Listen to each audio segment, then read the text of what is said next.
So far, I've done more carving on my little space capsule, my escape pod.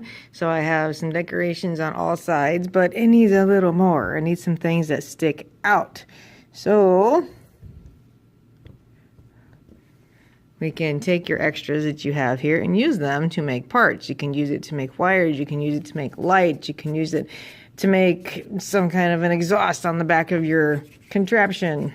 So let's say I do want exhaust. I can roll up a little coil, use this loop tool here to slice it in two, or slice it more if I needed to have a different shape. And then I can alter it the way I want and pinch it down a little bit. Try to smooth out the cracks. But I want it to look like it's hollow inside. So I could take one of these tools and on the bigger end,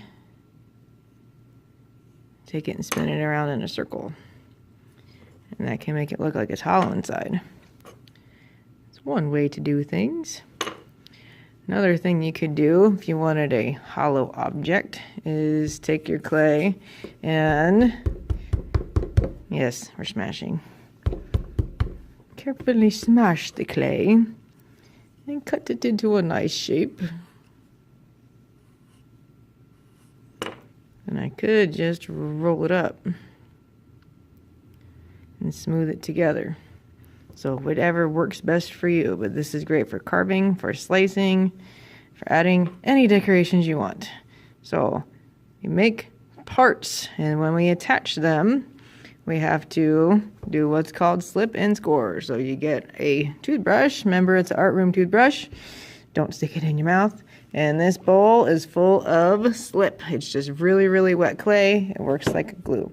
So we just dip it in there. Don't scoop. Just enough to get the toothbrush wet. And then you brush where you're going to attach your parts.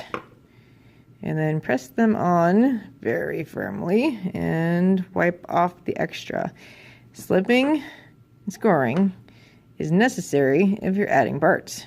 If you do not do it, and you're just relying on the sheer moisture of your clay to hold everything together, things are going to fall off once it hits the dry stage, because this has to dry to go in my kiln. So now I've got some rear exhaust on the back of this. I could take the clay and roll coils if I wanted to make wires or something. So for that, I would not use the cloth. I would use the table. And I could roll it out really skinny. And same thing, when you need to attach it, you need to slip and score and then press it on wherever it is that you want it to go. And if you want to add some texture to your space pod, you could always take your clay and go to the box of fun. The box of fun is filled with all kinds of gadgets and gizmos, where when you take them and press them into your clay, they leave marks.